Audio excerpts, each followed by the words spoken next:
Narayan Chandi club विघ्नराजंक पूजा उत्सव धूमधाम रे पालित।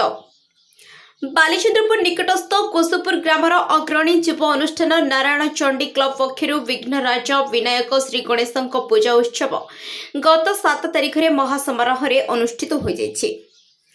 एही उत्सव रे पूजा पाठ पंडित अंतर्जामी शतपथी करथिबा बेले मुख्य आयोजन करथिले नारायण चंडी क्लब सभापति एडवोकेट श्रीवंत कुमार जेना। एही उत्सव रे साहसपुर कॉलेज अध्यक्ष श्यामसुंदर पलय, समाजसेवी प्रमोद कुमार भूया, मकरेन्द्र साहू, पूर्वतन सरपंच विलास चंद्र पारिक, अशोक कुमार साहू, प्रफुल्ल कुमार साहू, सांबादिक एकादशी सेठी, धीरेन्द्र पारिक, रवि नारायण सामल, सुब्रत जेना, विक्रम जेना, पद्मलोचन नायक, प्रभास शर्मा, दामोदर जेना, चंद्रकांत जेना, उमेश दास और काइन जेना प्रमुख जोगदे प्रभु गणनाथ पूजा आराधना करथिले।